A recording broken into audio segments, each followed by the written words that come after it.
নিম্ন প্ৰাথমিকৰ স্নাতক শিক্ষকৰ বাবে সুখবৰ এটা এই ভিডিঅ'টোৰ যোগেদি দিব বিচাৰিছোঁ।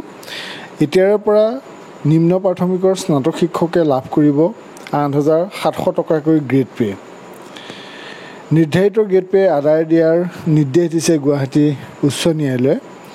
আৰু এই সপ্তম দৰমহা আয়োগে নিৰ্ধাৰণ কৰিছিল এই গ্ৰেড পে, আৰু ৰাজ্য চৰকাৰে এই গ্ৰেড পে আদায় দিয়া নাছিলে।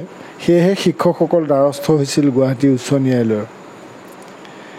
দীঘলীয়া শুনানিৰ অন্তত অৱশেষত এই স্নাতক শিক্ষকসকলৰ কাৰণেতো ভাল খবৰ আহিছে যে গুৱাহাটী উচ্চ ন্যায়ালয়ে এই নিৰ্দেশ দিছে দীঘলীয়া শুনানিৰ অন্তত।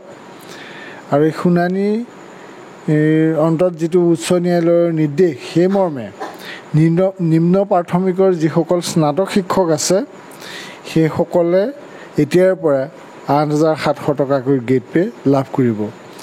আৰু যিহেতু সপ্তম দৰমহা আয়োগে প্ৰথমতে নিৰ্ধাৰণ কৰিছিল, কিন্তু ৰাজ্য চৰকাৰে সপ্তম দৰমহা আয়োগৰ এই নিৰ্ধাৰণ কৰা গ্ৰেড পে আদায় দিয়া নাছিল। সেইকাৰণেই গুৱাহাটী উচ্চ ন্যায়ালয়ৰ দ্বাৰস্থ হৈছিল শিক্ষকসকল। আৰু শেহতীয়াকৈ এই ভাল খবৰটো আহিল, 8,700 টকাকৈ গ্ৰেড পে দিবৰ কাৰণে গুৱাহাটী উচ্চ ন্যায়ালয়ে নিৰ্দেশ দিছে। ভিডিঅ'টোৰ মূল কথাখিনি মানে এনেধৰণৰ গুৰুত্বপূৰ্ণ শেহতীয়া বা বাতৰিৰ বাবে ইউটিউবত চাই থাকিব কুমাৰ বসন্ত আছাম। ধন্যবাদ।